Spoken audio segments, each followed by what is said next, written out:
Pwede po ba palakpakan natin muli ang ating Panginoon? Hallelujah!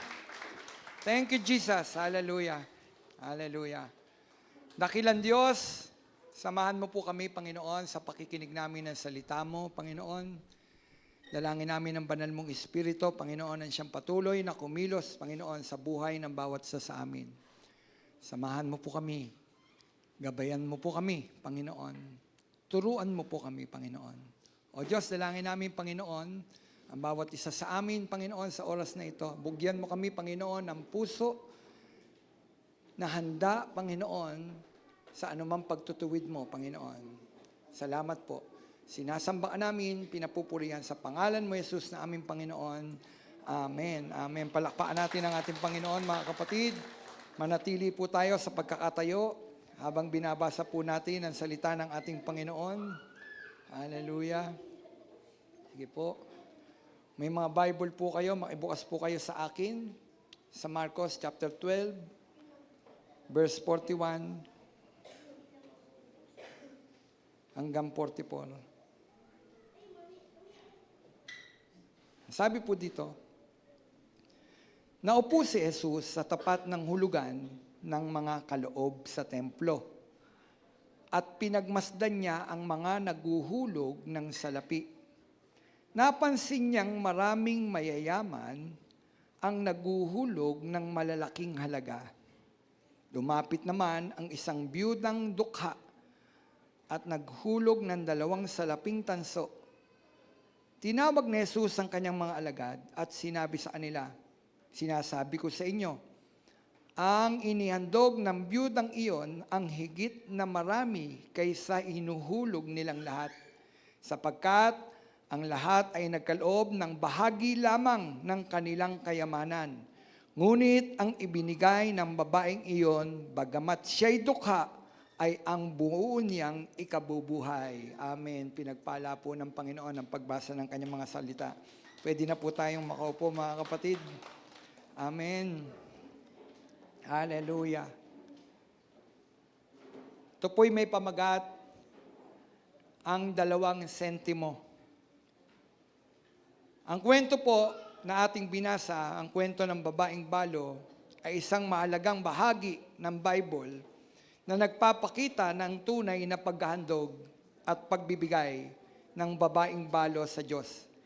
Dito ipinakita ni Jesus ang tunay na paghahandog ay hindi nasusukat sa halaga ng ating ibinibigay, kundi sa pagbibigay na dapat ay tulak ng pag-ibig natin sa Diyos.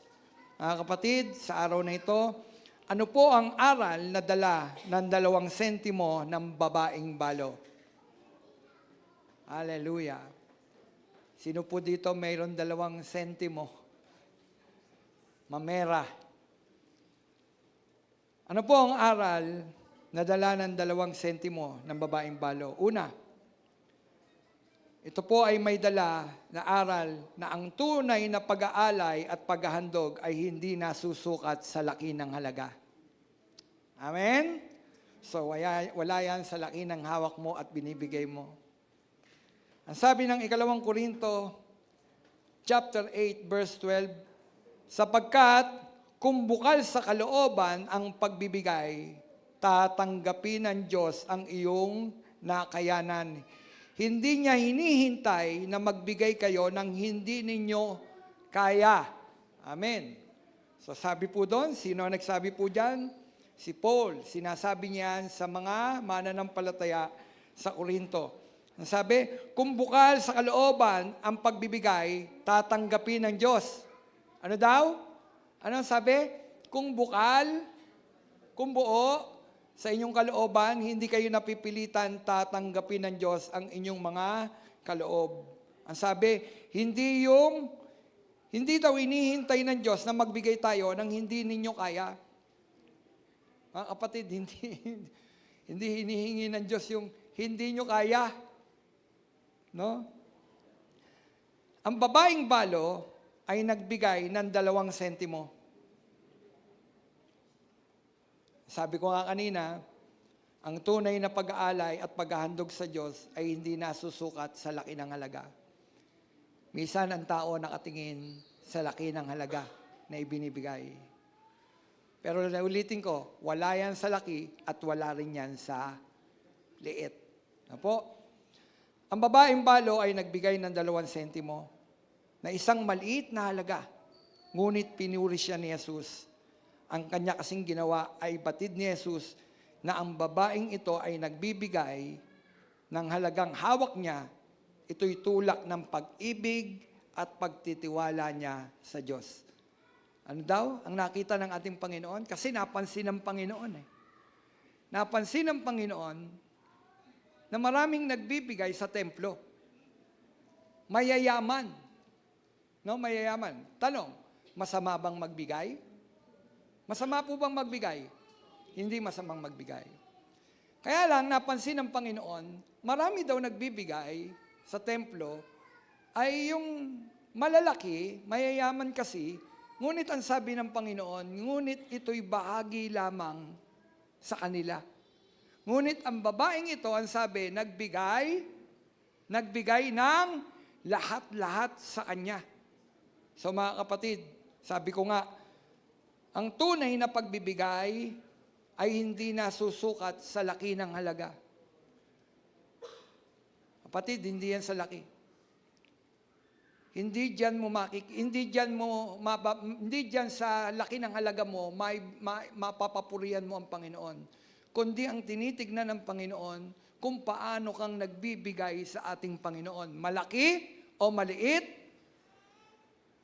ang mahalaga sa Panginoon kung paano mo ito ibinibigay sa Kanya. Amen? Ang sabi ng Marcos 12:43, tinawag ni Jesus ang kanyang mga alagad at kanyang sinabi, sinasabi ko sa inyo, ang dukhang balong iyon, ang naghulog ng higit sa kanilang lahat. Tingnan ninyo, no? Pinagkumpara ng Panginoon, sabi niya, yung dukhang balong yon, ang naghulog ng higit sa kanilang lahat.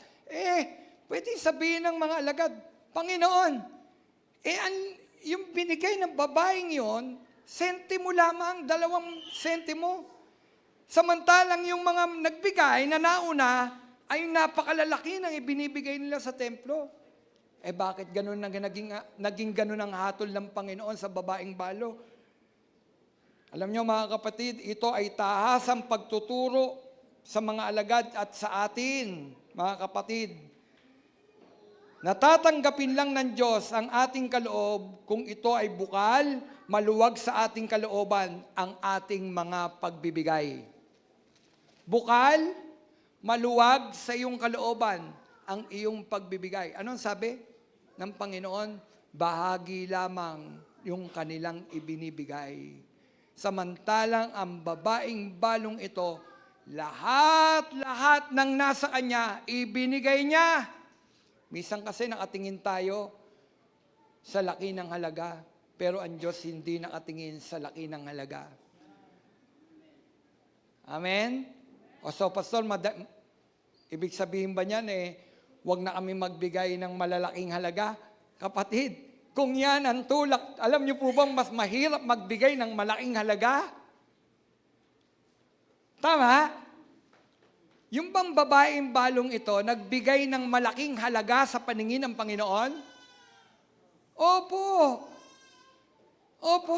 Nagbigay siya ng malaking halaga.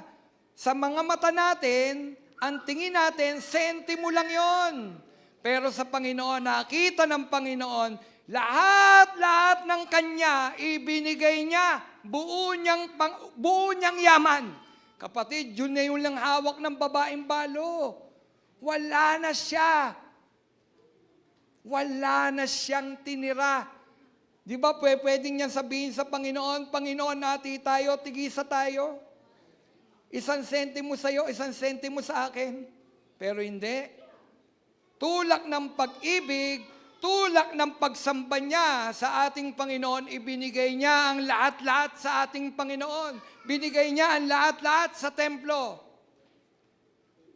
Mga kapatid, ito'y taasan na pagtuturo sa atin.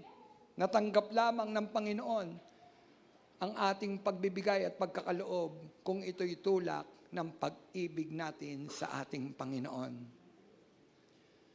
Ayaw ng Diyos na magbibigay ka na napipilitan ka lamang.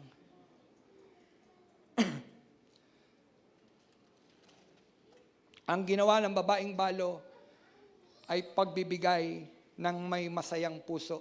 Kapatid, kapag ikaw ba'y nagbibigay, masaya ang puso mo? Dapat masaya ang puso kapag nagbibigay. Alam niyo po ba ang pagbibigay isang paraan ng pagsamba sa Diyos? Hindi lang pag-awit. Ang pagbibigay natin. At iba rin, at maraming bagay na sa buhay natin ng pagbibigay. Hindi lamang pera ang pagbibigay. Oras, panahon, buhay, kasama ang bulsa. Yan ay parte ng pagbibigay. Kapatid, sa oras natin, paano nating binibigyan ng oras ang Panginoon? Kapatid, ulitin ko, sa oras, paano niyong binibigyan ng oras ang Panginoon? Alam niyo po ba, napakarami nating oras sa ating mga sarili? Paggising pa lamang natin sa umaga, sino inaasikaso natin, mga kapatid? Sino inaasikaso natin pagkagising natin sa umaga? Sarili natin. Maliligo tayo, kakain tayo. Tama po ba? Sarili natin. Ngayon, nasaan ang Diyos? Paano tayo magbibigay ng oras natin sa Diyos? Kapatid, dapat mayroon rin parte ang Diyos dun sa ating mga oras. Nakuha niyo po? Dapat ang ibinibigay nating oras sa ating Panginoon, quality time. Mga kapatid, quality time. Hindi tira-tirang oras. Naunawaan niyo po ako. Pag tayo sumasamba sa Diyos, dapat quality yung pagsamba natin sa Diyos. Misa na nga lang tayo narito sa church. Hindi pa natin ibigay yung the best para sa church, para sa Panginoon. Ang dami ng ating oras para sa ating mga sarili. Misa na nga lang tayo pupunta sa bahay-sambahan. Pagdating sa bahay-sambahan, ano hawak natin? Cellphone pa rin. Mga kapatid, cellphone pa rin ba? Nag-EML ba tayo sa loob ng church? Kapatid, pag pumunta ka sa church, ibigay mo yung lahat para sa Diyos. Yung oras mo, bigay mo yung the best para sa Panginoon. Amen? Maraming bagay na pwede hinihingi ng Diyos sa ating pag-aandog. Hindi lamang po yung ating kaperahan ang hinihingi ng ating Panginoon sa pag-aandog. Maging ang ating buhay, maging ang ating mga bulsa, maging ang ating mga oras hinihingi ng Panginoon, mga kapatid. Pag mag-ahandog ka sa Diyos, lahat to, dapat nandoon ang Diyos. Hindi pwede, Pastor, Panginoon. Sasabihin mo kay Pastor o kaya sa Panginoon, Panginoon, nagbigay naman ako ng ikapu. O di ba yan ang argumento ng mga taong mapapahamak? Pag binabasa niyo ang Bible, may argumento ang mga napahamak na akala nila nakapagbigay sila ng papuri sa Diyos. Ngunit sila'y napahamak. Panginoon, nangaral po kami ng salita. Panginoon, nagbigay po kami sa church. Pero ano nangyari? Lumayas kayo sa aking harapan, di ko kayo nakikilala. Bakit? Kasi minsan, yung ibinibigay natin para sa Panginoon, hindi the best. Ulitin ko mga kapatid, hindi the best. Kapag mag-aandog ka sa Panginoon, ibigay mo na yung the best. Kapag pumunta ka sa church, ito po ba'y church? Physical na church? Amen. Pag pupunta ka sa church, dapat inihanda mo yung sarili mo. Kapag nasa church ako, ibibigay ko yung the best.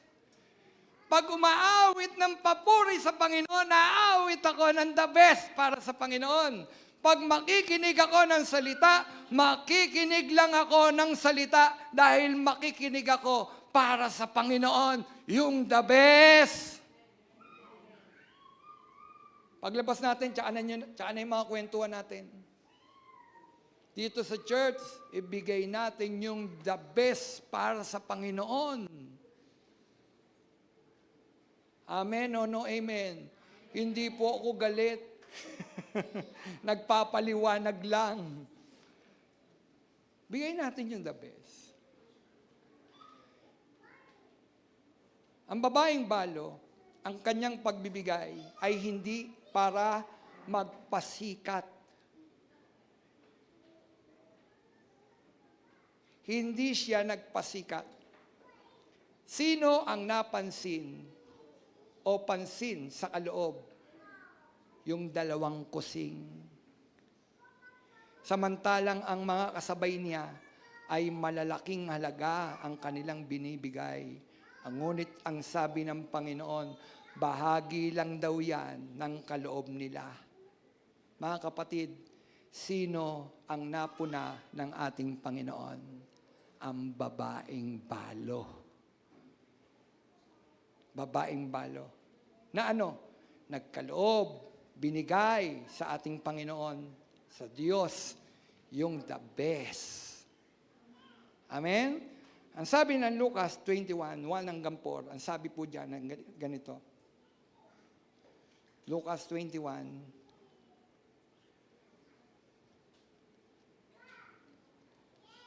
pasensya na po matanda na, gagamit ng laway. Ang sabi ng Lucas 21, meron ba dyan? Ayun. Ang inilagay nila ay bahagi lamang ng labis sa kanila. Ngunit ang kanyang ibinigay ay ang buo niyang ikabubuhay. Yon. First, naisulat ba yung 1? Hindi. Okay na po yan. Sige po. Okay na yan.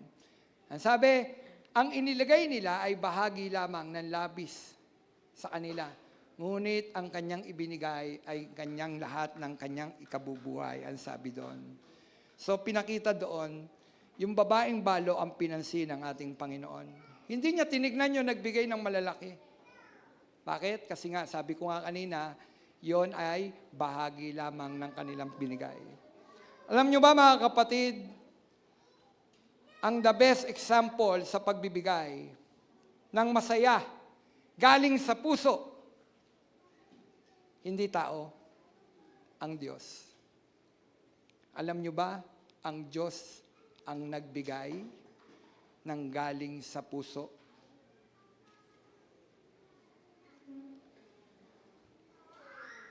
John 3:16. Sino dumadalo ng Bible study? Gamit na gamit natin ang John 3:16. Kapatid, ang Diyos ang nagbigay ng tao sa puso. Gayon na lamang ang pag-ibig ng Diyos sa sangkatauhan. Mayroon ba siyang ibinigay? Sa John 3:16, para kayo hindi nag-Bible study. Meron siyang ibinigay. At yung ibinigay niya ay the best. The best yung binigay niya. Yung kaisa-isa niyang anak. Yung apple of the eye niya. Yung lagi niyang kinalulugdan. Yung kanyang anak. Yun yung ibinigay niya. Kanino ibinigay? Sa sanlibutan na hindi karapat-dapat dun sa ibinigay na yon. Bakit? Makasalanan, masuwayin ang nasa sanlibutan. Tayo yon, kapatid. Ang Diyos ang the best na example sa pagbibigay. Hindi tayo. Dahil tayo, meron tayong self-preservation. Amen? Pero ang Diyos, lahat ng nasa Kanya, binigay. Binigay. Ng creation, ibinigay ng Diyos. lahat ng pangangailangan ng tao. Tingnan ninyo, bakit huling nilikha ang tao? Paano kung unang nilikha ang tao?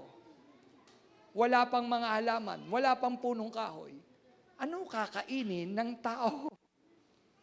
Nako nyo, pero ang Diyos, paglikha pa lamang, the best na yung ibinigay sa tao. Kapatid, ang Diyos pag nagbigay, the best.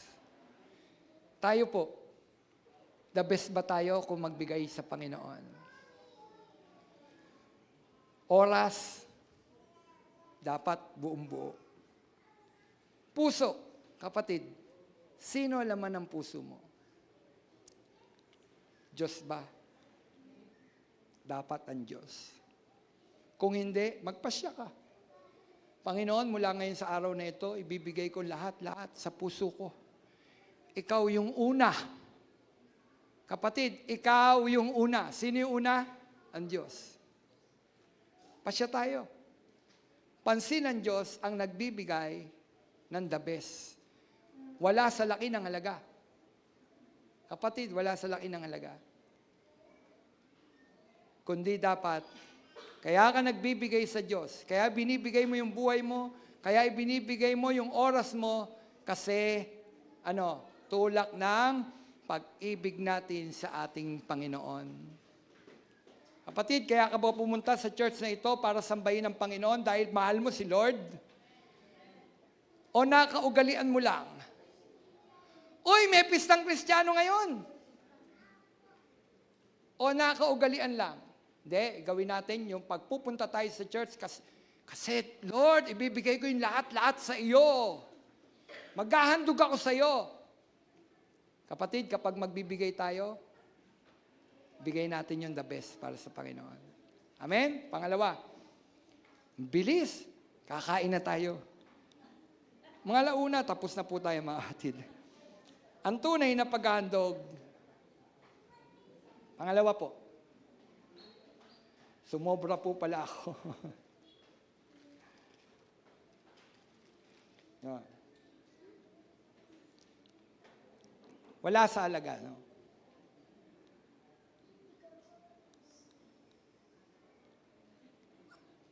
Yan. Ayaw ng Diyos ang handog na tira-tira. Tira-tira lamang. Kundi pagkakaloob ng the best. Inulit ko lang po, mga kapatid. Pangalawa, ang tunay na paghahandog ay nagmumula saan? Sa puso. Pag maghahandog ka sa Diyos at magbibigay ka, dapat galing sa puso mo. Ang sabi ng 2 Korinto, chapter 9, verse 7, ang bawat isa'y magbigay ng ayon sa ipinasya ng kanyang puso. Ano sabi? Ang bawat isa'y magbigay ng ayon sa ipinasya ng kanyang puso. Huwag mabigat sa loob o dahil kailangan, sapagkat minamahal ng Diyos ang nagbibigay ng may kagalakan. Ano daw? Mahal ng Diyos ang nagbibigay ng may kagalakan. Ang sabi, ang bawat isa'y magbibigay ayon sa ipinasya. Anong pasya ng puso mo, kapatid? Sa araw na ito. Anong pasya ng puso mo? Alam niyo po ba? May dinaluhan kaming convention, National Convention ng Assemblies of God. Kasama nun si Sister Nicole. Pagdating doon sa paghandog, may tumayong isang pastor. May isang tumayong isang pastor. At nagbigay siya ng malaking halaga. Hindi nagbigay, kundi nagbanggit. Sige! Ang Diyos, dapat Diyos natin siya maging sa ating mga bulsa. Yan ang sabi niya.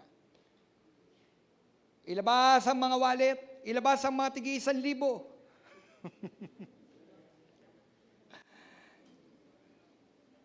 Mabigat? Inudyukan? Alam nyo, padali naman magbigay kahit nga sobra pa dun Kaya lang, pag inuudyukan ka na, mahirap yun. Mahirap magbigay pag inuudyukan ka na. Labas, labas, labas, labas! Sabi, labas, labas! So, sabi mo no Lord, bigay, 1,000. Para yung kwento ay mas lalong maging mahaba,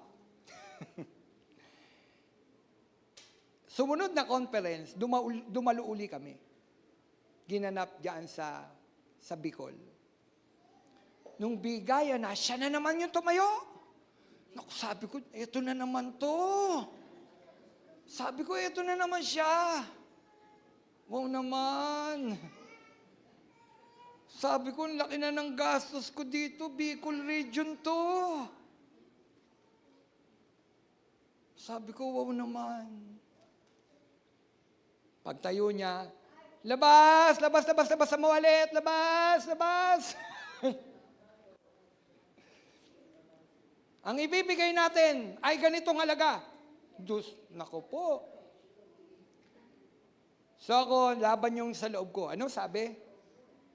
Dapat, pag magbibigay ka ayon sa pasya ng iyong kalooban, nung oras na yon, hindi yun ang pasya ng kalooban ko.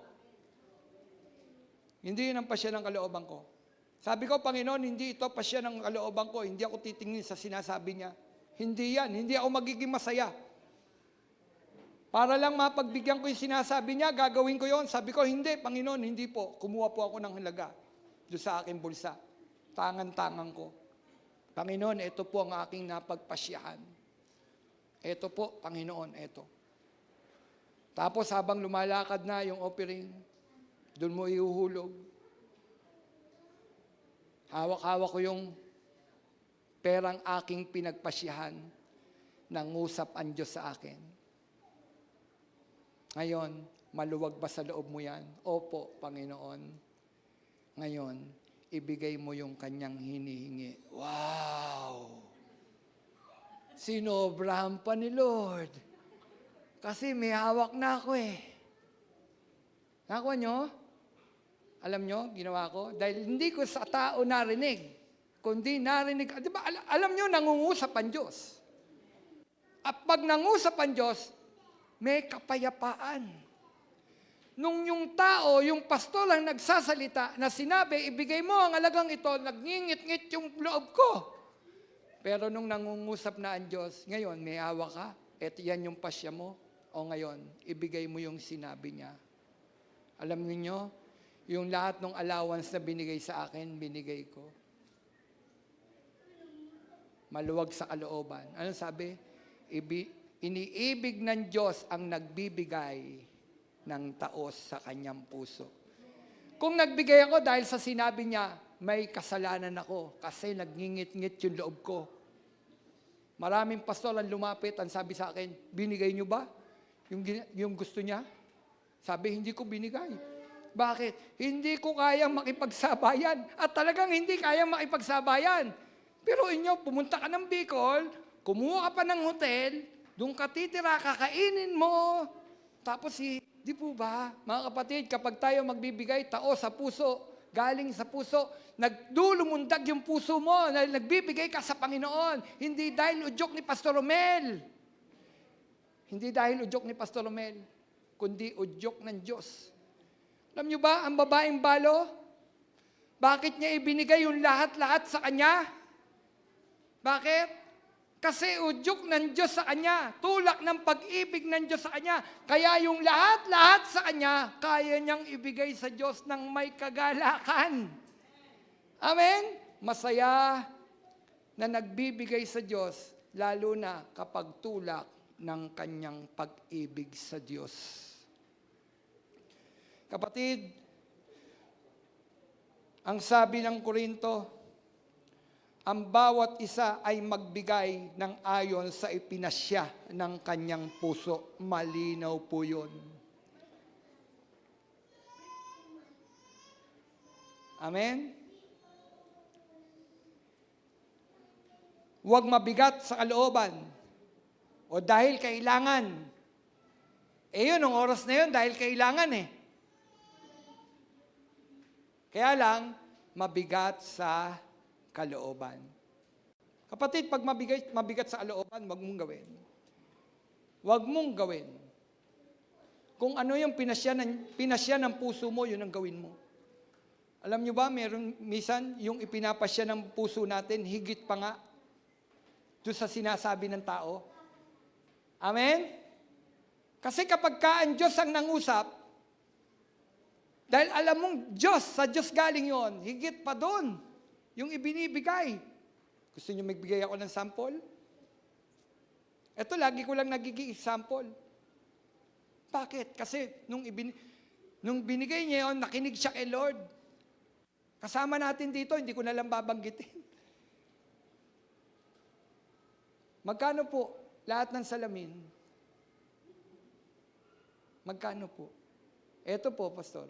Puhunan na lang. Puhunan na lang. Tapos, sige po, gawin nyo na. Pero totoo, wala akong hawak. Ubus na eh. Nung pinagawa po ito, ang laki po ng gastos. Sabi ko, sige po, gawin nyo na. Tapos, sabi niya, puhunan na lang. Tapos maya-maya, bumabalik. Pastor, kinausap ako ni Lord. Anong sinabi sa inyo? Sige. Interesado ako sa sinasabi ni Lord sa inyo. Bigay ko daw lahat. Wala na yung puhunan. Kita nyo? Magaang magbigay kapag alam mong galing sa Diyos. Amen? Paano kung nalaman ko, gumagawa pala siya ng salamin. Nag-take advantage si pastor. Pwede po ba, libre nyo na lang yan, bigay kay Lord? Sa tingin nyo, bibigay? Bibigay, kaya lang mabigat sa kalooban. Pero kapag ang Diyos ang nag-udyok sa tao, kapatid, maluwag, magaang, naglulumundag sa tuwa kapag nagbibigay sa Diyos. Amen. Hallelujah. Hallelujah. Yan ang Diyos. Pag nangusap sa tao, manglulumundag sa tuwa na nagbibigay sa ating Panginoon. Huwag tayong magbibigay ng hindi tao sa ating mga kalooban. Kailangan tulak ng pag-ibig natin sa Diyos. Ang babaeng balo ay nagbigay ng lahat-lahat sa Kanya. Lahat-lahat. Tandaan, ibinigay niya, hindi bahagi lang, kundi lahat-lahat. Hindi niya inisip paano na kaya ang kanyang kakainin. Ang ginawa niya ay pagpapakita, mga kapatid, ng pagtitiwala sa Diyos. Hindi niya inisip ano ang kakainin ko bukas. Pero yung ginawa niya, kapatid, tulak yon ng pagtitiwala sa Diyos. Ano sabi? Iniibig ng Diyos, mahal ng Diyos, ang taong nagbibigay ng taos sa kanyang puso. Sa Korinto, yung babaeng balo, napansin ba siya ng Panginoon? Amen! Napansin siya ng Panginoon. Sa tingin nyo, ang babaeng balong ito, gugutumin ng Panginoon? Hindi. Ang sabi ng Panginoon, di ba, sa Biblia, kung ang mga ibon sa parang hindi naman nagtatanim, kumakain sila. Kayo pa, ang hindi pa kanin ng Panginoon, higit pa kayo sa mga ibon. Mga kapatid, yan ang ating Panginoon. Kapag nakita ng Panginoon, tulak ng pag-ibig mo, tulak ng pagtitiwala mo, ang pagbibigay, bahala ang Diyos sa akin. Ganun po yun, bahala ang Diyos sa akin.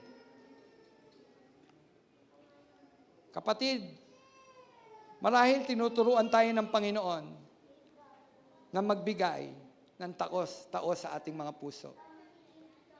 Amen? Ang ginawa ng babaeng balo ay pagbibigay ng may masayang puso. Ang kanyang pagbibigay ay hindi para magpasikat. Sino ang papansin sa kaloob ng dalawang kusing? Samantalang mga kasabay niya ay malalaking halaga ang kanilang hawak. Yon.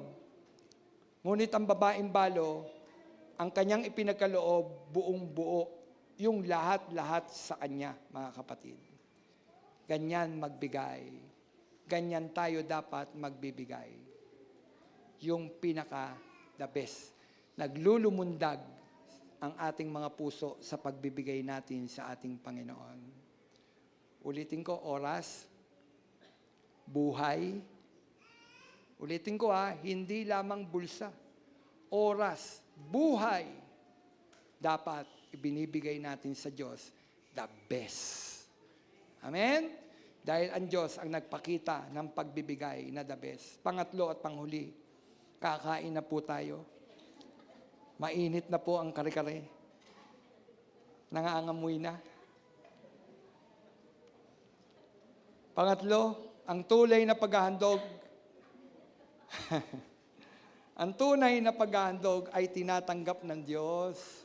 Yung tunay na nagbibigay ng masaya sa kanyang puso, tanggap yan ng Diyos. Amen? Ang laki nga ng binigay mo.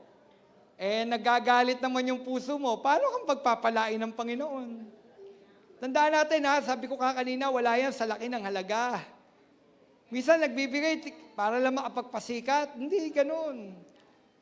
Malaki, maliit, dapat tulak ng pag-ibig natin sa Diyos. Amen? Ang tunay na paghandog ay tinatanggap ng Diyos. Sa Bible, sino ang naghandog ng tanggap ng Diyos? Saan? Sino pa nagbabasa ng Bible? Sino? Sa Genesis, sino?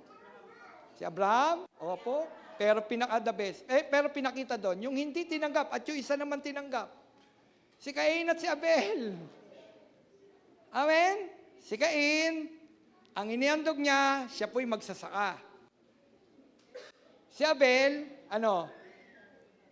nag-aalaga ng hayop. Nagpasya silang pareho. Ang pasya nila, sila'y mag-aandog sa Diyos. Ang ginawa ni Cain, kinuha niya yung kanyang, yung hindi magaganda, dun sa kanyang mga ani. Tinabi niya yung mga magaganda. Pinili niya yung magaganda. At nagandog naman Pero si Abel, pinili niya kung ano yung pinakamataba, kung ano yung pinakamaganda dun sa kanyang mga kawan. At yun yung ibinigay niya sa ating Panginoon. Nung inihandog na at sinunog, kaninong handog ang kinalugdan ng ating Panginoon? Yung kay Abel. Pareho bang naghandog? Pareho. Kaya lang, yung isa hindi kinalugdan ng Diyos. Bakit? Hindi the best yung binigay mo. Kapatid, biro mo ang Diyos the best kung magbigay sa atin. Tapos, si Cain, ang Diyos, bibigyan mo ng hindi the best, tira-tira. Kapatid, hindi yun ang para sa Diyos. Ang presidente ba natin, kapag kilala mo, magre-regalo ka lang ng tira-tira? May kagat mo pa? Okay, sige, pupunta tayo kay Mayor. Kay Mayor na lang, huwag kay Presidente. Mas malapit sa ating kay Mayor. Pupunta ka ba kay Mayor dahil kailangan mo makausap si Mayor at magbibigay ka ng regalo kay Mayor ng tira-tira? O pipili ka ng the best? Kung yung tao na, bibigyan natin ng the best Tapos ang Diyos, bibigyan mo ng tira-tira. Kapatid, kapag mahal mo yung bibigyan mo, hindi mo iniisip yung halaga. Correct? Kapag mahal mo yung binibigyan mo, hindi mo iniisip yung halaga. Sino dito nag-propose sa kanyang girlfriend? Si Johnny, nag-propose na ba si Johnny? Oo. Inisip mo ba yung halaga, Johnny? Hindi. Di ba, pumili ng singsing? Diamond. May diamond yun. Inisip ba yung halaga? Hindi. Bakit? Kasi minamahal niya yung kanyang pagbibigyan. Will you marry me? Hindi siya pumunta sa tindahan ng mga singsing at sinabi niya, pwede na to. Nakukuha niyo po ako? Kung tayong mga tao, marunong tayong magbigay ng mabuting bagay dun sa ating mga iniibig, bakit ang Diyos hindi rin natin kayang bigyan ng the best para sa Kanya? Mga kapatid, hindi natin pinag-uusapan ng ikapu dito. Ang pinag-uusapan natin, paano tayo magbibigay ng lahat-lahat sa atin. Baka sabihin ng mga nakakapanood, ikapu, hindi, lahat-lahat sa atin. Oras, panahon, buhay, bulsa, kasama yon sa pagbibigay sa Panginoon. Tingnan niyo yung church. Dati nasaan tayo? Alam niyo ba, itong building na ito, hindi to pag-aari natin, hindi to pag-aari ng Valenzuela Bethel. Pag-aari po ito ng Caloocan Bethel. Kaya pag tinignan niyo po yung titulo nito, Caloocan Bethel Assemblies of God. Alam niyo ba, ibinigay po itong building na ito nang masaya sila. Masaya sila nung ipinatatayo ito. At nung binuksan ang building na ito, nung opening ng building na ito, nung church na ito, masaya silang pumunta dito. Hindi nila inisip, milyon-milyon naman yan, Pastor Romel. Pagbili pa lamang sa lupa, milyon na. Pagpapatayo pa, milyon-milyon na. Masaya ang Caloocan Bethel na nagbigay. Kasi para kay Lord. Kapag tumatayo tayo dito, tayo po'y magbigay na para sa ating Panginoon. Para sa ating Panginoon. Kapatid, tingnan nyo ang mga gamit natin. Hindi yan galing sa Caloocan Bethel. Ulitin ko, yung ating pong gamit sa loob ng church at yung maintenance ng church, galing po sa inyong mga kaloob. Palakpakan nyo ang inyong mga sarili. Amen. Galing po sa inyong mga kaloob. Tingnan niyo po. Pag nagkaroon ng assessment dito, hindi po maliit na halaga yan. Yan po, diyan nang galing. Diyan, yung mga pinambili niyan, galing po sa kaloob ninyo. Amen? Malinaw? So, nasa na ba ako? Ang tunay na pag-ahandog, tinatanggap ng Diyos. Si Cain, hindi tinanggap ng Diyos. Pero si Abel, binigay niya kasi the best. The best. Bilang mga Kristiyano, tayo ay tinawag para gumawa ng mabuti at magbigay ng tulong sa ating kapwa. Mga kapatid, ang pagbibigay ay pagtulong kasama ang kapwa. No? Hindi lang pagkakaloob sa church ang pagkakaloob sa ang pagbibigay, kundi pati pagtulong sa kapwa-tao na nangangailangan. Bilang mga Kristiyano, mga kapatid, tinawag tayo upang gumawa ng mabuti. Saan daw tayo tinawag? Upang gumawa ng mabuti. Paglabas niyo po mamaya, binalik po natin yung walang Kristiyanong magugutom. Ito po'y biniginawa ayon sa kakayahan. Mahal ba bigas? Amen. Mamaya paglabas niyo, meron kayong tigi-tigisang kilong bigas. Meron bigas. Pero ito po'y ayon sa kakayahan. At binigay po ito ng masaya, bukal sa kalooban. Sa tingin nyo, i-bless po ba ni Lord ang church? Amen. Kasi hindi lang siya tumatanggap. Hindi lang siya tanggap ng tanggap, kundi siya'y nagbibigay, umaabot. Kapatid, kasama sa pagbibigay ang pagtulong sa kapwa. Pagbigay mamaya sa inyo at nangusap sa inyo, may kapitbahay kayo. Tandaan nyo yon ay ibinigay na sa inyo. Bahala kayo kung inyo yung, iluto nyo yun. Pwede sa inyo yun Amen? Inyo na yun. Ngayon, pag nakita ninyo, yung kapitbahay ninyo, nangangailangan ng higit sa inyo, di tulungan nyo. Hati tayo. Kung sa tingin mo, may bigas ka pa, di ibigay mo.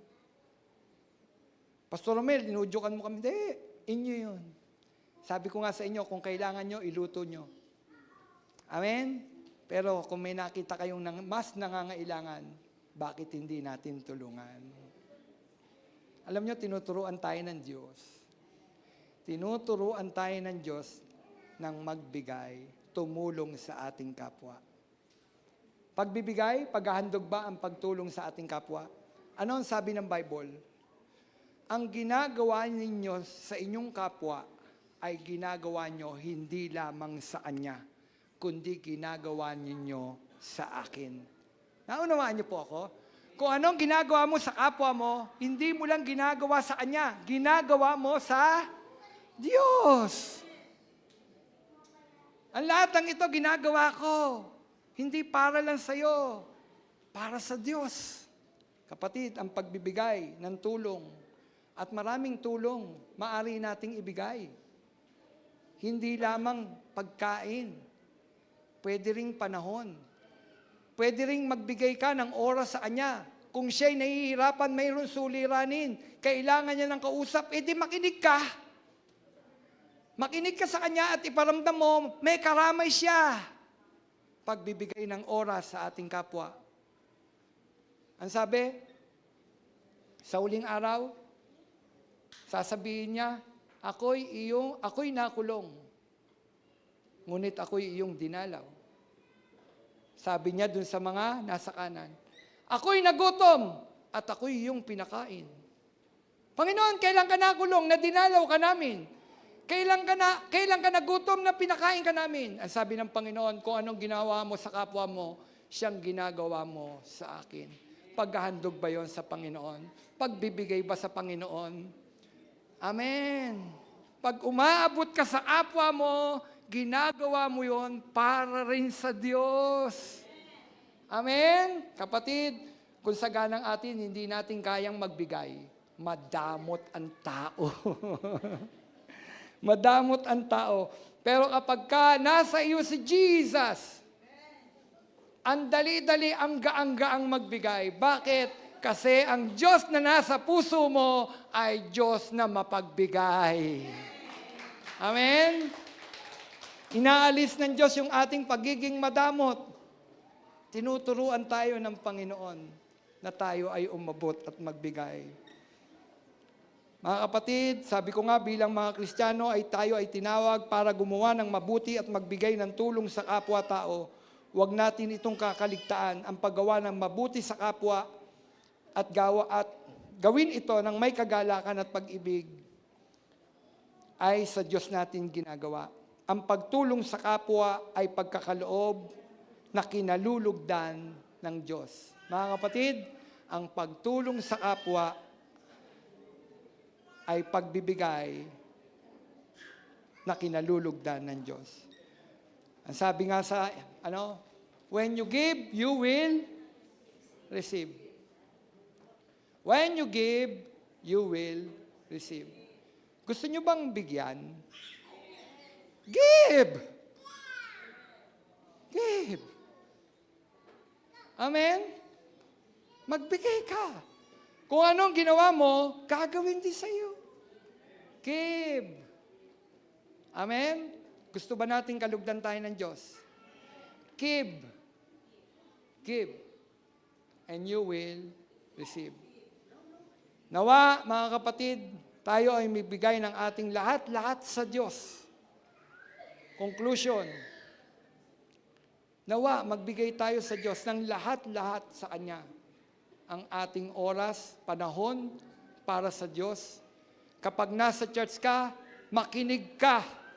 Kapatid, napaka-importante po nito. Kapag nasa church ka, makinig ka. Makinig tayo. Kasi pagbibigay ko to ng oras, the best para sa Panginoon.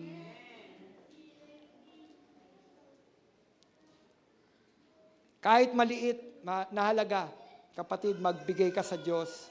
Basta tao sa puso mo. Magbigay ka. Ginagawa natin ito, ang pagkakaloob, hindi obligasyon. Kapatid, hindi obligasyon, kundi parte ito ng pag-ibig natin at pagtitiwala, at ito ay parte ng pagsamba natin sa ating Diyos. Amen? Palakpakan natin ang ating Panginoon. Tayo po'y tumayo. Sa tingin mo, kapatid, naibigay mo ba yung the best mo sa Panginoon sa araw na ito? Si Lord ba laman lang ng puso mo't isipan sa araw na ito? Kung sa tingin mo na ibigay mo yung the best, kinalulugdan tayo ng Diyos. Nalugod ang Diyos sa iyo. Kung sa pagsamba mo, naibigay mo yung the best, dahil ang laman ng puso mo, ang Diyos lang, kapatid, kinalulugdan ka ng Diyos. Sa pagbibigay natin ng ating mga ikapu para sa Panginoon, huwag kang mabibigay ng napipilitan lamang at obligasyon, kundi magbibigay ka tulak ng pag-ibig mo para sa Panginoon. At kapag kaganon, yan ay pagsamba sa ating Panginoon. Amen? Amen, mga kapatid? Tayo po ay manalangin. O Diyos, hallelujah. Hallelujah. Patawarin mo kami, Panginoon. Patawarin mo kami. Kung tira-tira ang naibibigay namin sa iyo, patawarin mo kami. Hugasan mo kami ng banal mong dugo, Panginoon. Panginoong Hesus, nawa, matuto kami na kapag kami nagbigay, buhay, oras, lahat, dapat lahat sa amin, tulak ng pag-ibig namin sa iyo. At kapag nalugod ka, Panginoon, sa isang taong nagbigay ng lahat sa iyo, Panginoon, o Diyos, hindi mo siya pagkukulangin sa lahat ng aspeto ng kanyang buhay, Panginoon. Dahil ginawa niya ito, tulak ng pag-ibig niya, tulak ng pag-ibig namin sa iyo, Panginoon. Ama, salamat po, tinuturuan mo kami. Tinuturuan mo kami na hindi lamang sa laki ng aming hawak. Panginoon, hindi ka namin mapagyayabangan, O Diyos. Dahil ang lahat ng kayamanan ay nasa iyo, hindi mo kailangan ang laki ng aming mga alagang hawak. Ang kailangan mo, Panginoon, ang puso. Puso na nagbibigay sa iyo, Panginoon. Gaano man ito kalaki o gaano man ito kaliit, basta't ang puso nagbibigay sa iyo ng masaya, Panginoon. Naglulumundag, Panginoon. Dahil naghahandog, parte ng pagsamba namin sa iyo, Panginoon. Hallelujah. Turuan mo pa kami, Panginoon. Turuan mo pa kami, Panginoon. O Diyos, mga taong nakapaligid sa amin, makita naming nangangailangan. O Diyos, kung magbibigay kami, tutulong, tulak ng pag-ibig namin sa iyo, Panginoon. Tulak ng pag-ibig namin sa aming kapwa, Panginoon. Hindi para magmapuri, magpa-picture, Panginoon. Para mapuri, mapapurihan ng tao, Panginoon. Kundi para mabigyan ka ng luwalhati, Panginoon, sa aming pagbibigay, Panginoon. Panginoon, turuan mo ang mga mananampalataya. Kami yon, O Diyos. Na lahat sa buhay namin, Panginoon, ibigay namin sa iyo. Dahil ikaw ay nagbigay ng pinakamainam para sa tao, Panginoon. Nang likhain mo pa lang ang sanlibutan ito, ibinigay mo na yung the best, Panginoon.